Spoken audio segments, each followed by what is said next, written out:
अगर मैं आपसे कहूं कि मारुति, जिसे आज देश की सबसे सफल कार कंपनी मानी जाती है, एक फेल्ड प्रोटोटाइप और पॉलिटिकल प्रेशर का नतीजा थी, तो शायद आपको यकीन ना हो। लेकिन ये वो कहानी है जिसे अक्सर हिस्ट्री बुक्स में जगह नहीं मिलती। साल था 1968। संजय गांधी को रोल्स रॉयस में इंटर्नशिप दिलाई गई थी, मगर प्रोग्राम बिना खत्म किए वो इंडिया वापस आ जाते हैं और अपनी माँ इंदिरा को मना लेते हैं कि वो इंडियन ट्रांसपोर्टेशन को बदल सकते हैं। तो उन्होंने काम शुरू किया और एक हिंदुस्तानी वोक्सवैगन बीटल बनाने लगे। एक ट्रायम्फ मोटरसाइकिल और जामा मस्जिद के आसपास से इकट्ठा किए गए चीजों से उन्होंने अपनी पहली प्रोटोटाइप बना ली। कुछ खास नहीं थी, मगर उनकी बनाई हुई थी। पर यहाँ से कहानी एक दूसरी मोड़ ले लेती है। 1970 में सरकार ने एक लेटर ऑफ इंटेंट जारी किया, जिसके तहत किसी भी कंपनी को साल में 50,000 गाड़ियां बनाने की इजाजत मिल सकती थी। काफी कंपनीज ने अप्लाई किया, मगर मिला किसे जिसके पास ना एक्सपीरियंस थी, ना कोई प्रूवन डिजाइन और ना ही कोई मैन्युफैक्चरिंग हब। मगर लेटर ऑफ इंटेंट के बाद अब जरूरत थी जमीन की, एक जगह जहां फैक्ट्री खड़ी की जा सके। और इंदिरा गांधी को खुश रखने के लिए हरियाणा के चीफ मिनिस्टर बंसी लाल ने संजय गांधी को वो जमीन दे दी। मगर ये कोई आम जगह नहीं थी, क्योंकि आगे जाकर ये गुड़गांव बनने वाला था। मगर इस जमीन को हासिल करने की कीमत महंगी थी। 15,000 किसानों से उनकी जमीन छीन ली गई। बैंक्स पर दबाव डाला गया ताकि संजय को लोन मिले, और ये सब उस गाड़ी के लिए जिसने बेसिक सेफ्टी टेस्ट भी नहीं पास की थी। क्योंकि जब अहमदनगर की vehicle research and development establishment ने संजय की प्रोटोटाइप टेस्ट की, वो फेल कर गई। ये गाड़ी रोड में चलने लायक नहीं थी।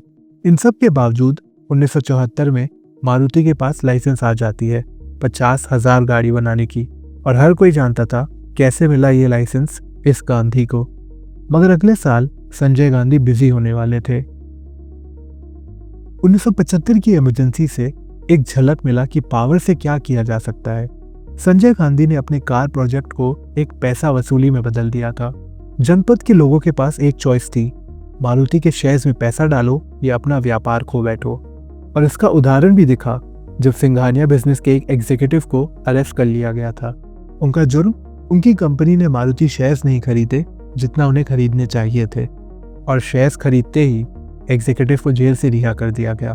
4 महीने तक कोई गाड़ी ना देखकर एक डीलर ने अपनी डिपॉजिट मांगने की हिम्मत की और उन्हें 2 महीनों के लिए जेल में भेज दिया गया। व्यापार और गुंडागर्दी में ज्यादा फर्क नहीं था। इसी दौरान संजय एक मनी लॉन्ड्रिंग स्कीम भी चला रहे थे। जहां मारुति लिमिटेड लॉस में थी, उनकी दूसरी कंपनी मारुति टेक्निकल सर्विसेज को काफी पैसे मिल रहे थे कार कंपनी से। और उन्होंने एक तीसरी कंपनी भी बनाई जो रोड रोलर को नया बनाकर कांग्रेस रूल स्टेट में बेच रही थी। ये पूरा ऑपरेशन पब्लिक पैसे और पॉलिटिकल पावर से बना हुआ था। मगर करप्शन की सरकार ज्यादा टिकी नहीं, क्योंकि 1977 में जनता पार्टी इलेक्शन जीती और उन्होंने तुरंत मारुति को लिक्विडेट कर दिया। करप्शन एक्सपोज हुआ और संजय गांधी का सपना टूट गया। जस्टिस AP गुप्ता की कमीशन ने फिर एक रिपोर्ट तैयार की और उसमें डिटेल में उन्होंने बताया कैसे ये मारुति प्रोजेक्ट एक पैसा वसूली का जरिया था। मगर कहानी यहाँ खत्म नहीं होती है। जून 1980 में जब संजय गांधी प्लेन उड़ा रहे थे, एक स्टंट करते वक्त उन्होंने कंट्रोल्स खो दी और उनका देहांत हो गया। और उनकी देहांत से मारुति की असली जन्म शुरू होती है।